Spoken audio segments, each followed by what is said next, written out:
Madam ನಮಸ್ತೆ. ಜ್ವರ ಮಾತಾಡಿ ಮೇಡಮ್. ವಾಯ್ಸ್ ಜ್ವರ ಬರಲಿ. ಶ್ರೀ ಮಾರುತಿ ವೆಲ್ನೆಸ್ ಸೆಂಟರ್ ಪರಂಪರಾಗತ ಆಯುರ್ವೇದಕ್ಕೆ ಒಂದು 10 ಡೇಸ್ ಬ್ಯಾಕ್ ಬಂದಿದ್ದೀರಾ ನೀವು? ಓಕೆ. ಸೊ ಏನು ಸಮಸ್ಯೆ ಬಂದಿದ್ದೀರಾ? ಈಗ ಹೇಗಿದೆ? ಈಗ ಪರವಾಗಿಲ್ಲ. ಫಸ್ಟ್ಗಿನ್ನ ಏನು ಸಮಸ್ಯೆ ಬಂದಿದ್ದೀರಾ?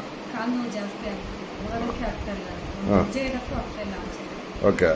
ತುಂಬಾ ಜಾಸ್ತಿ ನೋವಾಗೋದು, ರಾತ್ರಿ ನಿದ್ದೆ ಬರ್ತಾ ಇರಲಿಲ್ಲ, ಜಾಸ್ತಿ ಚೊಳ ಕುಡಿಯೋದು. ಇವಾಗ ಪರವಾಗಿಲ್ಲ, 10 ದಿನಕ್ಕೆ ಪರವಾಗಿಲ್ಲ, ಆರಾಮಾಗಿದ್ದೀರಾ? ಏನು ಸಮಸ್ಯೆ ಇಲ್ಲ. ಅಷ್ಟು ನೋವೇನಿಲ್ಲ. ಓಕೆ. 10 ಕಮ್ಮಿ ಆಗಿದೆ. ಸೊ ನಾವು 6 ತಿಂಗಳು ಹೇಳಿದ್ದೀವಿ. 6 ತಿಂಗಳು ತಗೊಂಡ್ರೆ ಆಲ್ಮೋಸ್ಟ್ ನೀವೆಲ್ಲ ಫುಲ್ ಎಲ್ಲ ಯಾವುದೇ ಸಮಸ್ಯೆ ಇಲ್ಲ, ಪರಿಹಾರ ಆಗೋಗುತ್ತೆ. ಒಳ್ಳೆದಾಗಲಿಮ್ಮ, ಧನ್ಯವಾದಗಳು. ಪರ್ಮಿಷನ್ ಆಗಿ ಹಾಂ, ಅದು ಕೊಟ್ಟಿದ್ದೀವಿ. ಫ್ರೀ ಮೋಷನ್ ಹಾಕಿನೇ ಕೊಟ್ಟಿದ್ದೀವಿ ನಾವು. ದೇಹ ಶುದ್ಧಂ ಅಂತೇಳಿ ಕೊಟ್ಟಿದ್ದೀವಿ. ಆ ದೇಹ ಶುದ್ಧಂ ಕೊಟ್ಟಿದ್ರಿಂದ ನಿಮಗೆ ಅದು ಫ್ರೀ ಮೋಷನ್ ಆಗುತ್ತೆ. ಅದಾಗಲೇಬೇಕು. ಕೆಲವ್ರಿಗೆ ಆಗುತ್ತೆ, ಕೆಲವ್ರಿಗೆ ಆಗಲ್ಲ. ಡಿಪೆಂಡ್ಸ್ ಆನ್ ಪೇಷಂಟ್ ಮೇಲೆ, ಅವರ ಮೆಟಾಬಲಿಸಮ್ ಡಿಪೆಂಡ್ ಆಗುತ್ತೆ. ಒಳ್ಳೆದಾಗಲಿ.